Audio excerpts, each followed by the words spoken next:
안녕하세요. 고점 플러스 박상영입니다. 이래저래 조금 다른 걸 좀 하느라고, 어, 제가 아직 늙지 않는데 이 책을 다 마무리를 못해서요. 오늘 아침에 좀 시간을 내서, 이제 얼마 남지 않았으니까 마무리를 한번 지어보려고 합니다. 현재 제가 9장까지는 읽은 것 같고, 이제 남은 장수가 얼마 안 되고, 어림잡아서 한 180페이지 정도 되는데요. 한번 꾸준히 읽어서 마무리를 한번 해보도록 하겠습니다. 채널 10, 뇌의 유연성을 자극하는 시도. 뇌의 유연성은 요즘 같은 시대에 너무나 이제 중요한 용어죠.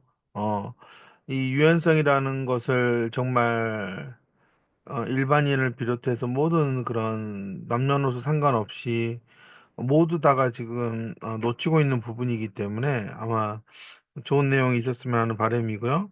한번 읽어보도록 하겠습니다. 아, 나이 든 개는 새로운 묘기를 배우지 못한다. 존 헤이우드, 얼마든지 가능합니다. 한번 볼게요. 아,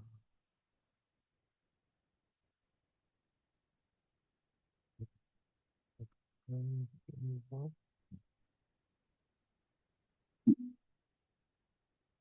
음. 나는 지금까지 오랜 세월 인지기능 저하로 힘들어하는 환자들을 만나고 치료를 했지만 환자들과 그 가족들이 느낄 불안감, 비통함의 깊이를 온전히 헤아릴 수는 없다.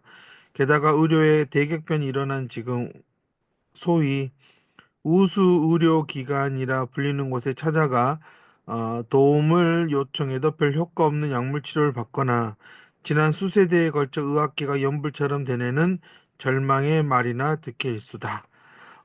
정말 TV에 나오는 그런 몇몇 유명한 그런 의사들이 있잖아요. 이런 아동, 장야동이나 이런 소아 청소년 관련해서 TV에 나오시는 분들, 정말 진단명이나 뭐 이런 것들 가지고 정말 엄마들을 들었다 놨다 하시는 분들이죠. 이런 분들 뭐 최근에 뭐 1, 2년마다 책을 써서 내지만 저는 이제 항상 그런 책들을 보면은 그냥 사탕발림이고 정말 현장에서 직접 뛰는 그런 치료사들과는 전혀 의사소통을 하지 않는 그냥 외국 논문 열심히 읽어서 거기에서 동향을 파악해서 책을 쓰는 정도? 어, 물론 이제 그런 것도 알려주는 게 필요하겠지만 이 한국 아이들의 특성을 전혀 파악을 하지 않고 그냥 이런 게 좋다더라, 미국에서 이런 걸 한다더라, 이제 그런 것들을 그냥 알려주고 한다는 것밖에 안 된다.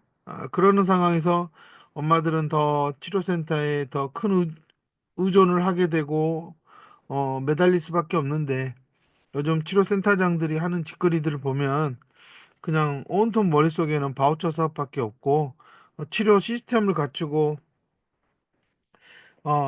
전문 치료사들을 양성하고 전문 치료사들을 채용하려고 하는 의지 자체가 없다. 저는 그렇게 보고 있습니다. 그러니까 정말 절망적인 얘기밖에 들을 수밖에 없다라는 거죠. 알츠하이머병을 예방하거나 늦추거나 되돌릴 방법은 없습니다. 환자들은 이런 말을 듣는다. 알츠하이머병은 아직 치료법도 없고 생존자도 없어요. 이런 절망적인 말을 듣는 환자와 그 가족들은 당황하고 낙심한다.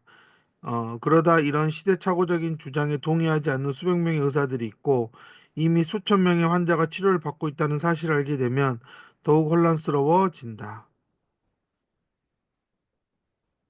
인지 기능이 개선될 수 있다는 연구 결과가 전문가들의 검토 과정을 거쳐서 학술지에 실렸다는 소식까지 접하면 그 혼란은 더더욱 깊어진다.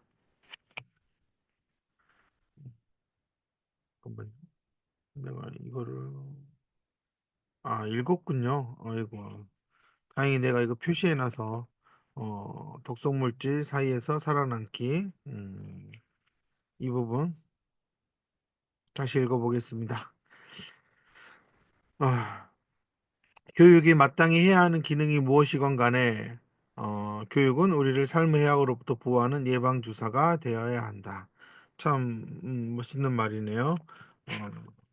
이 제목 자체가 독성 물질 사이에서 살아남기다 보니까 처음에 이렇게 명언을 뽑았는데도 아주 명언이 아주 중요한 내용을 담고 있습니다. 교육은 우리를 삶의 해악으로부터 보호하는 예방주사가 돼야 된다. 물론 교육이라는 안에도 이제 치료라는 게 들어갈 수 있기 때문에 정말 치료가 장애아동들이 앞으로 살아가는 삶에 있어서 여러 가지 장애물과 해악으로부터 보호하는 예방주사가 돼야 된다. 근데 현실적으로는 그게 전혀 안 되고 있다라는 거를 제가 계속 얘기를 하는 겁니다. 이거는 부모들의 선택의 문제도 물론 나중에 있지만 1차적으로는 서비스를 제공한다라는 치료 서비스를 제공한다라는 치료센터의 고질적인 문제다라는 겁니다. 여기 보면 지금까지 신경퇴행을 연구하면서 알게 된 여러 사실 중에 가장 놀라운 것 한 가지를 꼽는다면 바로 주변에서 흔히 접하는 독성 물질이 인지기능 저하에 영향을 준다는 사실이다. 대기 오염물질, 수은, 마취제, 톨루엔, 트리코테신을 비롯한 수백 가지 독성 물질이 뇌의 노화와 인지기능 저하에 어떤 영향을 주는지는 아직 충분히 연구되지 않았고 이런 물질이 그런 영향을 준다는 사실조차 제대로 받아들여지지 않는 실정이다. 그러나 자신의 인지 기능이 보낸 모닝콜을 받은 사람들, 즉 갑자기 인지 기능의 변화를 체감하고 나를 찾아오는 사람들 가운데 화학 물질이 원인으로 드러나는 경우가 매주 여러 번 있을 정도다. 음, 중요한 회의를 연달아 깜빡하거나 가까운 사람들로부터 주의력이 심하게 떨어진 것 같다는 말을 들었거나 그와 비슷한 문제를 겪고 내게 연락하는 이들은 온라인 검색을 다 마친 뒤 자신이 리코더 프로그램을 다 깨뜨렸다고 확신하지만 막상 상담을 시작하면 더 본격적인 도움이 필요하다는 사실을 깨닫는다. 참 마지막에 보면 이런 말 엄마들이 정말 장애아동에 관해 가지고 이렇게 인터넷 검색을 마치고 막 전문가가 돼서 이제는 치료 방향을 다 정해서 이제는 치료센터에서 꾸준히 다니면 된다라는 그런 단순한 생각을 하는 순간 사실 현실적으로 그게 안 된다라는 거를 알게 되고 그래서 저를 찾아오면 엄마들이 그때서야 이게 치료센터에서 해준다는 이런 치료가 근본적으로 내 아이의 인지 기능을 고려한 치료가 아니라 그냥 치료사들이 나름대로 배웠다라고 하는 것만 계속 주구장창 몇십 년째 반복하는 거구나 라는 것을 내 아이를 생각하고 고려하는 그런 치료가 아니다라는 것을 깨닫게 되는 거고요. 저를 모른다면 그냥 지금도 밑 빠진 덕에 물 붓기로 개고생하는 거다. 삽질하는 거다. 이렇게 볼 수 있는 거죠. 또 읽어보겠습니다. 또 뭐 여러 가지 내용들이 있는데요. 쭉 하다가 읽다가 제가 뭔가 좋은 내용이 있으면 또 얘기를 나눠보도록 할게요.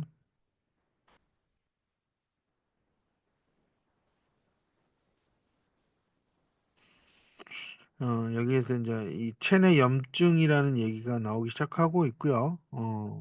생물 독소, 식물 세균, 균류가 포식자나 자원 경쟁으로부터 스스로 보호하려고 만들어내는 화학 물질이다. 음,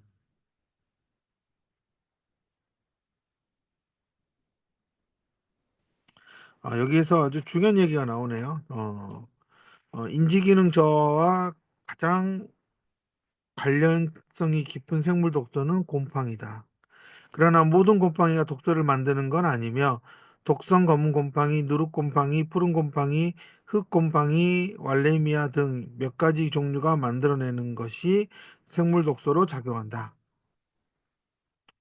2016년 나는 인지 기능이 저하된 환자 상당수가 곰팡이 독소에 노출된 상태임을 확인하고 의학계가 이 문제를 인지 기능의 일반적인 유해 요소로 받아들여야 한다는 생각에 그 내용을 논문으로 정리해서 발표했다.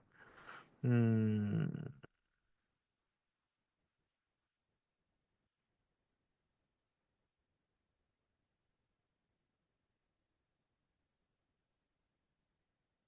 어떻게 일부 곰팡이는 인간에게 해가 되는 독소를 만들어내도록 진화했을까? 봅시다. 곰팡이는 증식 속도가 주변의 세균들보다 느리다. 그러네요, 또.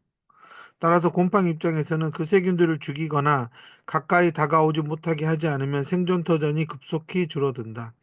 세상에서 가장 유명한 항균 물질인 페니실린이 곰팡이에서 만들어진 이유도 바로 이것이다. 곰팡이에게는 생존에 도움이 되는 물질이 우리에게 해가 되는 이유는 인체세포의 미토콘드리아가 머나먼 옛날 세균에서 유래한 자손이라 세균처럼 그 독소의 해로운 영향을 받을 위험성도 크기 때문이다. 미토콘드리아의 기능에 이상이 생겨 뇌의 에너지 공급에 차질이 생기는 것은 인지 기능이 저하되는 주요한 원인이다. 미토콘드리아의 기능에 이상이 생겨 뇌의 에너지 공급에 차질이 생기는 것은 인지 기능이 저하되는 주요한 원인이다. 그러니까 지능이 점점 낮아가는 상황에 있는 아이들을 키우는 부모님들, 특히 학령기에 있는 부모님, 아이가 학령기에 있다면 정말 이런 미토콘드리아의 와 기능이 어느 정도 유지되고 있는지에 대해서 항상 신경을 써야 되고 아이의 그런 청결과 영양소 공급 및 유지에 좀 신경을 많이 써야 된다라는 거죠. 제가 또 명상 음악을 좀 틀지 않고 또 했네요. 어느새 요즘은 촬영하면서 참 명상 음악을 많이 듣는 것 같아서 제 나름대로도 상당히 리프레시가 되고 좋은 것 같습니다. 음,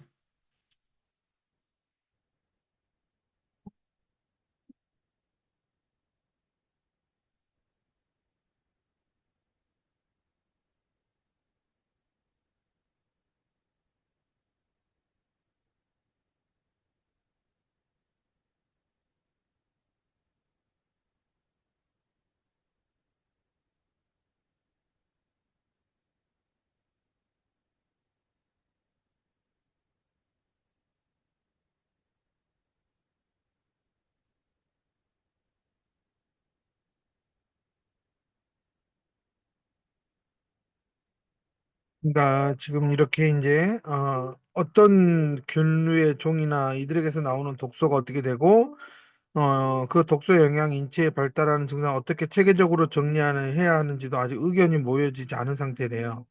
거기에다가 깔끔하게 딱 떨어지는 분류가 없다 보니 원인과 그에 따른 영향을 짝지어 진단하기도 매우 어렵다.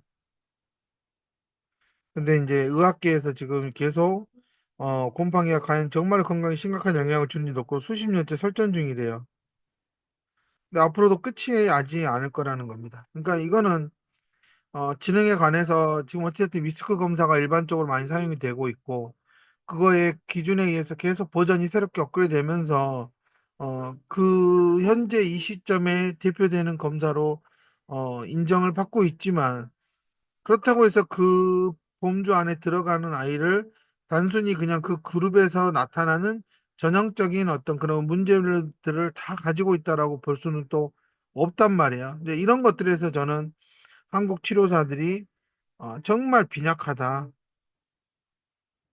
한국 치료사들이 그런 편리성만 강조하지 이런 것들에 대해서 더 전문적으로 연구하려는 전문성 부족이 저는 있다라고 보는 겁니다. 음.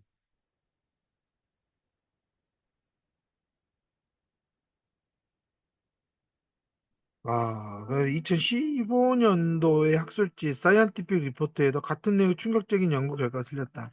알츠하이머병으로 사망한 환자들의 뇌 조직에서 뇌 쪽근의 뇌 조직 거의 발견되지 않은 근류세포가 다량 발견됐다는 얘기다. 실제로 내가 치료한 환자들은 체내 곰팡이 독소가 감소하면 인지 기능이 개선되는 경우가 되게 많았대요.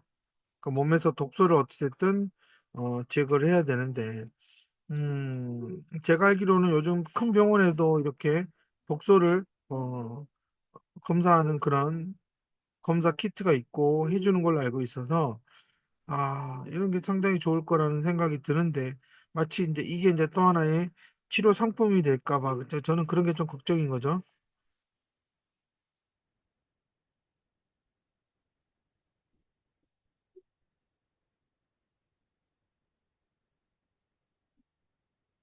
여기에서 이제 보면은 이제 몇 가지 과연 이제 환자에게 어떤 그런 독성 물질이나 이런 게 나타나서 한번 그의 집을 조사해 봤더니 배관에서 곰팡이가 대량 발견되었다는 겁니다. 지금 대량 음, 생활환경의 곰팡이를 줄임으로써 칼의 건강이 크게 개선되려 확신하기에는 아직 너무 이른 단계이긴 하지만 그렇게 되리라고 예상한다. 아,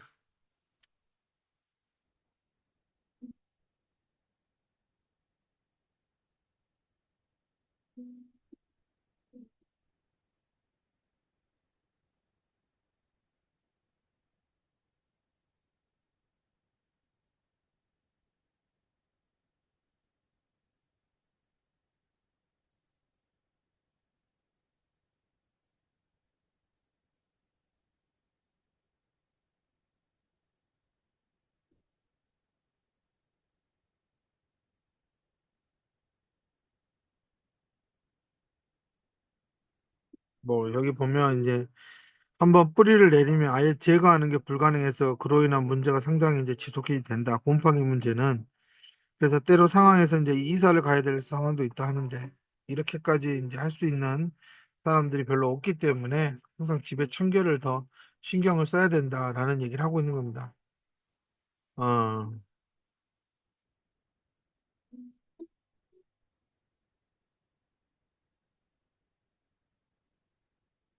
이 모든 상황을 종합하면 독성 물질을 노출을 줄이는 노력은 무엇이든 최대한 일찍부터 시작하는 게 매우 중요하다는 결론이 나온다.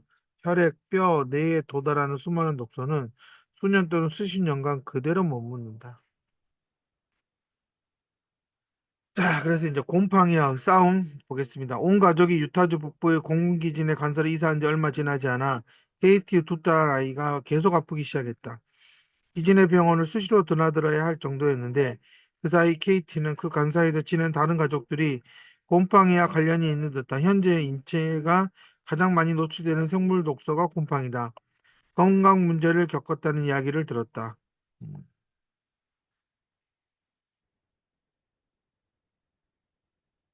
음.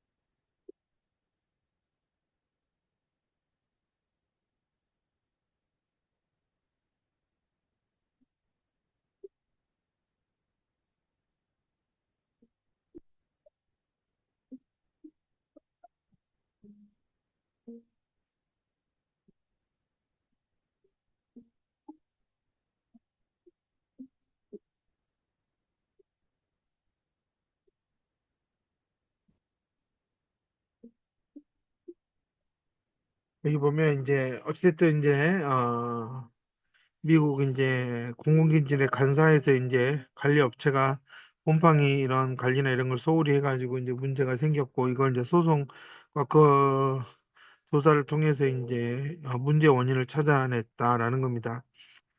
KT의 결단이 이 문제가 세상에 드러나는데 큰 도움이 됐다는 사실과 별개로 그 간서를 나오기로 한 건 잘한 일이었다. 특정 증상이 어떤 곰팡이 독소와 관련이 있는지 찾아내는 건 복잡한 일이지만 곰팡이 포자에 노출되면 호흡곤란과 알레르기 반응이 나타나는 사람이 많다는 사실은 오래전부터 알려졌다. 곰팡이 그리고 바이러스 세균이 만들어내는 독소, 생물 독소에 만성적으로 노출되면 신경퇴행 질환과 연관성이 있다는 것도 밝혀졌다. 그러니까 이게 옛날에 제가 어렸을 때 이런 시절에는 정말 너무나 흔히 볼 수 있는 게 주변에 곰팡이였는데 이런 문제가 있었다는 겁니다. 그러니까 어쨌든 저는 여기서 엄마 케이트의 결단이라는 부분에서 정말 엄마들이 빨리 좀 치료센터, 무능한 치료사들이 많은 곳에서 좀 빨리 깨어나서 나왔으면 좋겠다는 생각을 갖고 있고요. 정말 급한 마음에 다급해서 가시고 절박해서 가셨지만 현실적으로는 전혀 치료 효과를 볼 수 없는 것들이 많았다. 저는 그런 것들을 좀 빨리 센터장들이 자성하고 정말 바우처 사업만 쳐다보면서 엄마들을 홍보해서 끌어당기고 정말 그런 것들에 정말 한눈 팔지 말고 정말 실력 있는 치료사를 데려오는데 좀 집중해야 되지 않을까 그런 생각을 합니다. 언제까지 박리담회로만 치료를 팔아먹는 그런 일에 그냥 매달릴 것인가? 그냥 저보다 더 나이 많이 드신 50대 이상의 센터장들은 이제 그만큼 벌 만큼 벌었으면 이제는 좀 세상에 좋은 일 좀 하고 살았으면 좋겠다는 생각이 듭니다. 음, 음.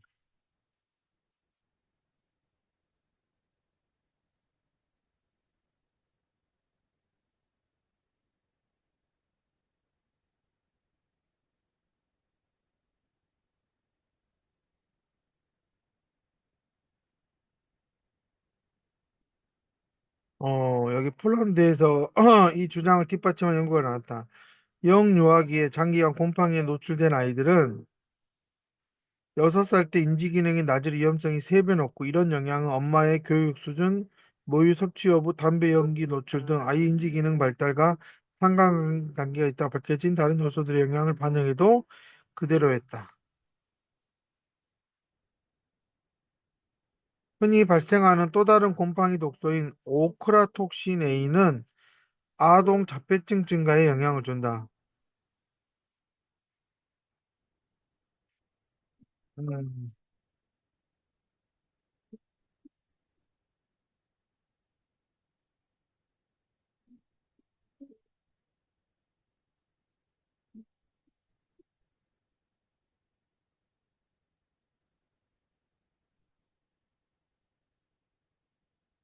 여기에서 이제 이런 얘기를 하죠. 자전거로 언덕을 오르는 상황을 다시 떠올려 보자.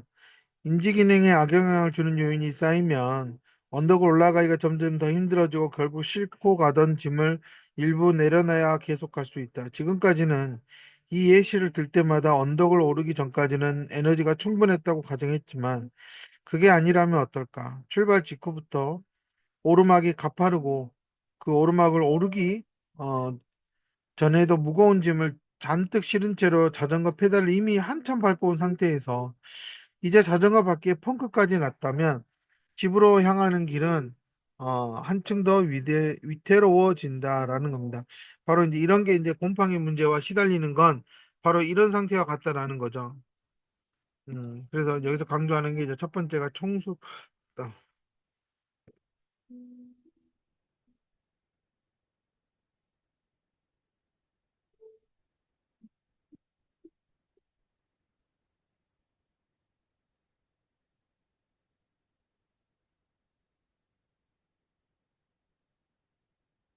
음,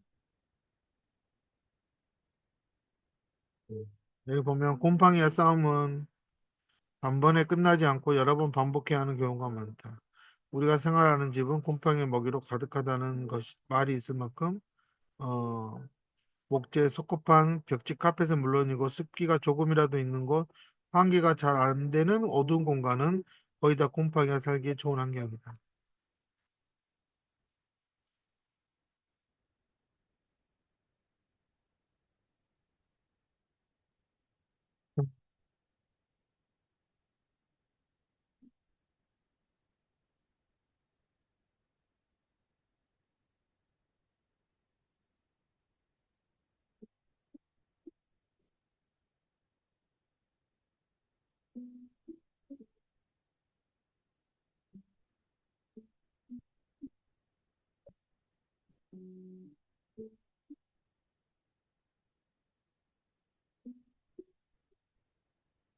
음.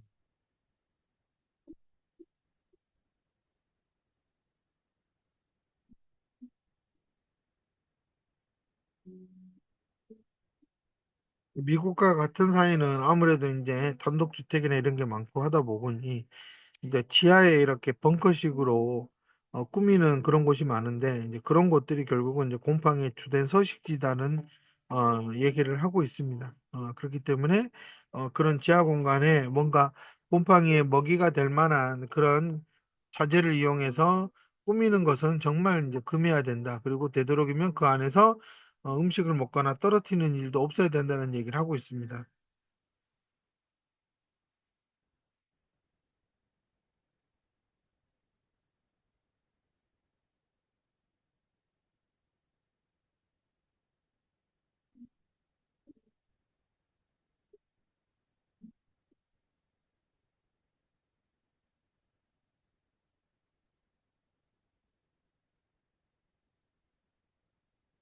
집에 곰팡이 문제가 지속된다면 인지 건강에 문제가 생길 확률도 매우 훨씬 높다.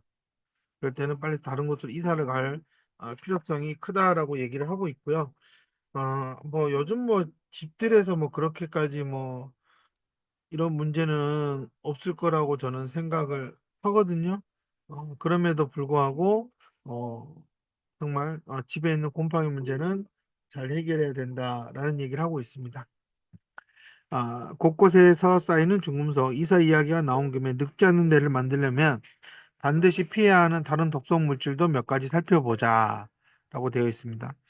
오염이 심한 집, 동네, 도시에서는 가능하면 살지 말아야 하는 이유를 알 수 있을 것이다. 어,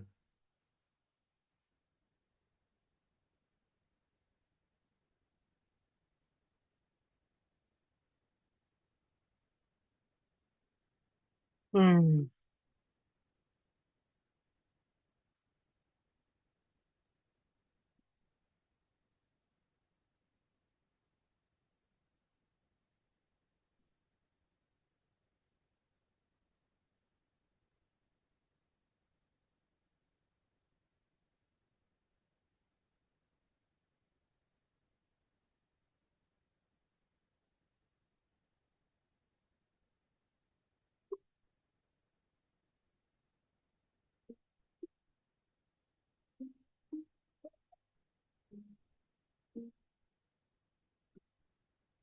그러니까 우리나라도 이제 뭐 이렇게 불과 이렇게 최근 들어서 뭐 이렇게 서울이나 인천이나 이렇게 뭐 정말 수돗물을 안심하고 먹어라 강조할 정도로 이렇게 많이 좋아지긴 했지만 여전히 전국적으로 이렇게 배수관이 노화되고 거기에서 납이 많이 검출되는 그런 문제들이 생기고 있다라는 걸 얘기를 하는 거죠.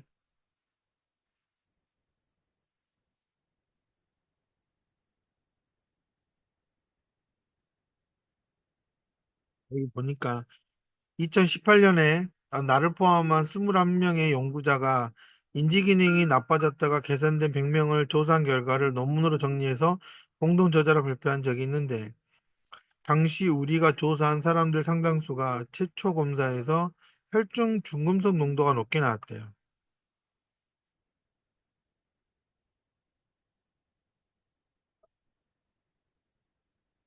그래서 이런 중금속이 어떻게 뇌에 해를 끼치느냐? 우선 세포 내부에서 일어나는 신호 전달과 세포 간 신호 전달을 엉망진창으로 만들고 산화 스트레스를 높이고 인체에 원래 있어야 하는 금속의 필수 기능을 방해하고 세포 조기사멸을 유도한다. 또한 유전자의 활성과 각 세포 특징성을 조정하는 후생학적 기능도 방해한다.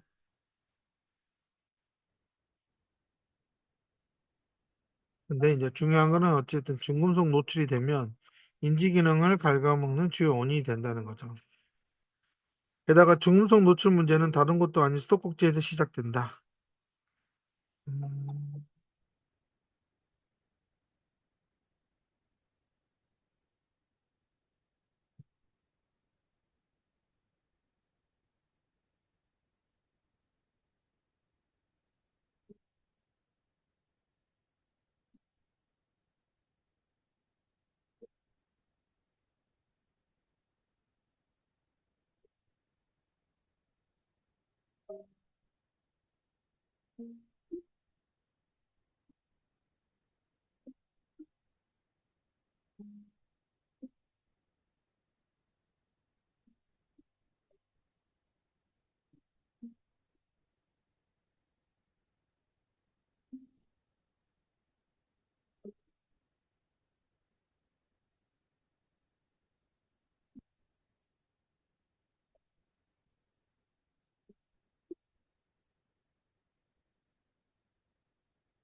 그러니까 이 도시의 그런 환경 오염, 정말 제가 2009년도 인도 체나이 갔을 때만 해도 정말 그 어마어마한 그런 차들의 매연, 오토바이들에서 나오는 매연, 정말 온통 정말 소음 공해 뭐 해가지고 정말 엄청난 그런 환경을 제가 접하고 정말 약간 충격을 받았던 적이 있는데, 그래서 어떻게 살아가느냐라고 하지만 어쨌든 그 환경 속에서 이렇게 계속 인구는 늘어가고 있고 참 대단한 나라라는 생각을 하고 있습니다.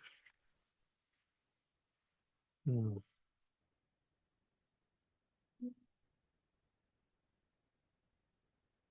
여기서 보면 인체가 중금속에 노출되는 다른 흔한 경로이자 특히 수은 노출이 발생하는 가장 흔한 경로인 어류. 어, 이 수은 노출은 어류에 관계성이 있다는 거죠. 우리 스스로 노출 수준을 꽤 확실하게 조절할 수 있다.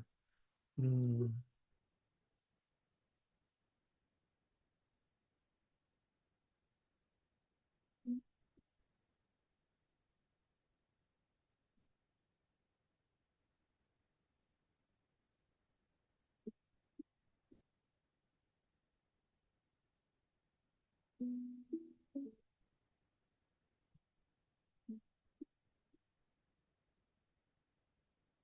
여기서 보면 이제 수은 노출은 알츠하이머병의 병리학적인 영향을 줄 수 있다. 특히 수은의 주된 노출 경로는 참치, 상어, 창꼬치 고기, 어,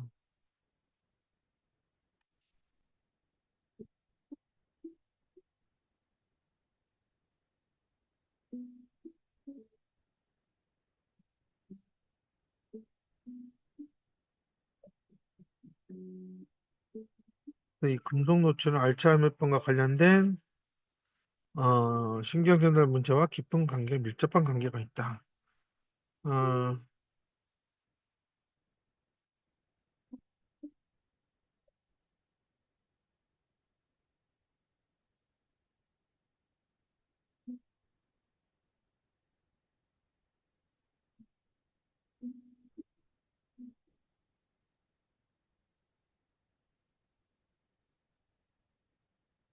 그래서 이제 주로 이제 야생 참치, 청새치, 창꼬치 고기, 철갑상, 넙치는 너무 많이 섭지 않도록 주의해라.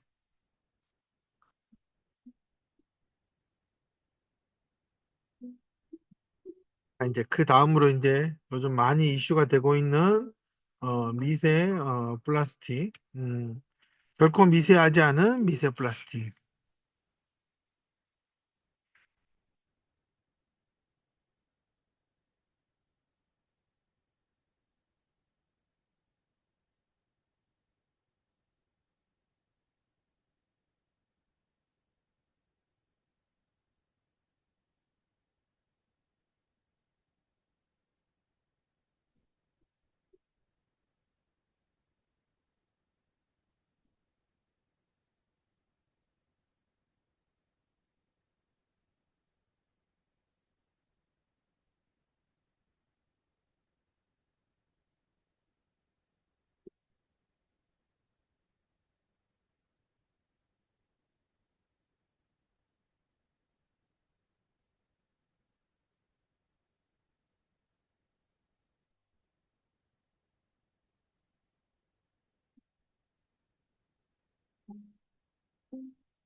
아, 미세 플라스틱에 노출되지 않으려면 어떻게 해야 할까? 미세 플라스틱은 음식을 통해서 특히 농장에서 생산돼 우리 식탁에 오르기 전 가공 포장 과정에서 발생해 인체에 유입되는 경우가 많다. 그러므로 유기식품과 신선식품 위주로 섭취하고 플라스틱에 포장된 식품과 가공식품은 피하는 게 현명하다. 플라스틱 용기와 빨대, 비닐도 사용하지 않는 게 좋다. 플라스틱에 담긴 음식은 절대 전자레인지로 가열하지 말고 식음료는 유리나 금속의 용기에만 담아야 한다. 어, 수용성, 불용성 식이섬유를 하루 30g 이상 섭취하는 것도 도움이 된다. 잎채소, 콩, 견과류, 씨앗, 유기농, 차전자피, 곤약 등 미세 플라스틱이 위장관 밖으로 빠져나가 혈류에 섞이지 않도록 막는 식품도 있다. 방울, 양배추, 콜리플라워 같은 십자화과 채소는 식이섬유와 함께 해독 효과도 있다. 음, 어, 여기에 보면 여기 또 중요한 이제 미세 플라스틱과 함께 들어 유입되는 이제 다른 화학물질 중에서 이제 기억력, 인지 기능에 영향을 주고 주요 신경 전달 물질에도 변화를 일으킨다고 밝혀진 비스페놀 A, BPA는 체내로 빠질 수 있고 가장 좋은 방법이 땀이라고 나와 있네요. 운동을 하라는 거죠. 음.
여기에서 이제 중국에 있는 그 쌍야 병원 연구진이라고 하는 곳에서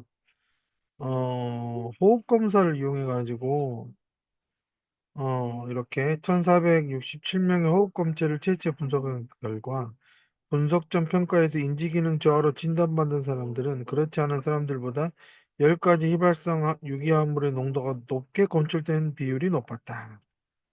음,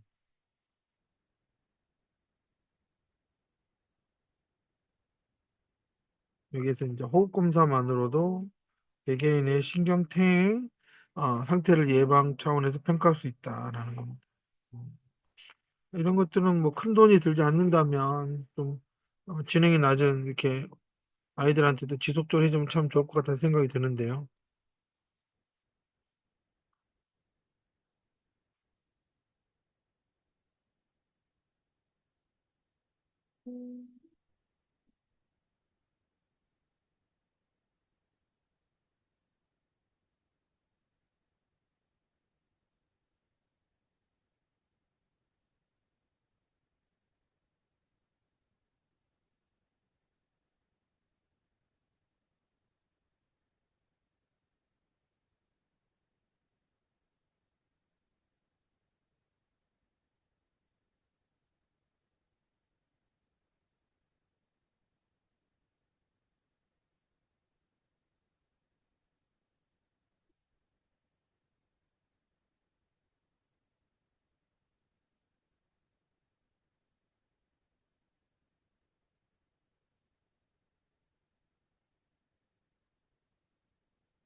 음.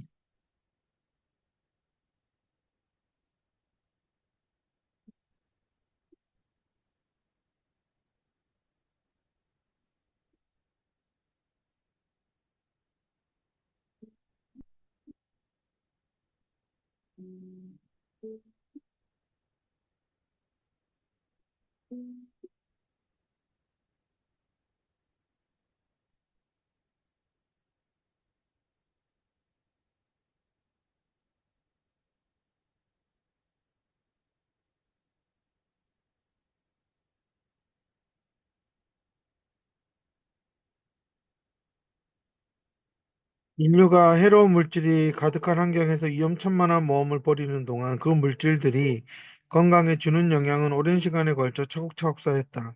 이제 와서 왜 이렇게 됐느냐고 투덜거려 봐야 소용없다. 이미 지나간 일이다. 중요한 건 지금부터 무엇을 할 수 있느냐다. 저는 장애아동 엄마들이 지금 현실적으로 치료센터 다녀서 이렇게 초등학교 들어간 순간부터 아무런 아이가 능력이 없이 학교에서 계속 부정적인 피드백만 받고 있다. 그럼 그동안 받은 치료가 뭐였냐? 투덜댈 필요가 뭐가 있어요? 이미 지나간 거죠. 똥 밟은 거지. 그럼 뭐 해야 돼요? 지금부터 뭐 할 거냐는 거예요. 지금부터 앞으로 애가 20살이 돼서 어떻게 살려나갈 것이냐라는 얘기를 하는 겁니다.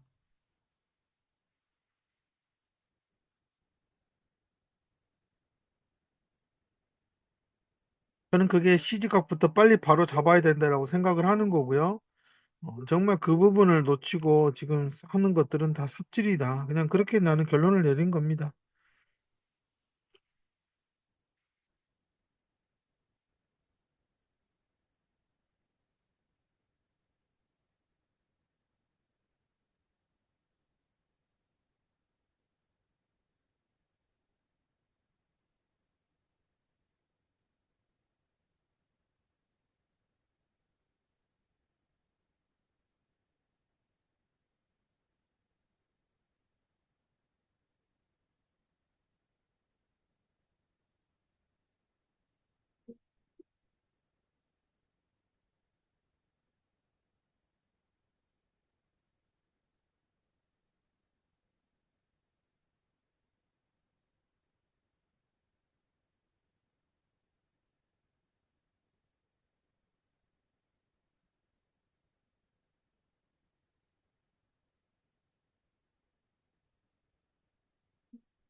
이제 12강이 있는데요.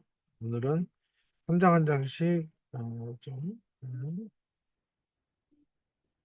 해나가면서 이렇게 좀 방법을 찾아보도록 하겠습니다. 오늘은 11장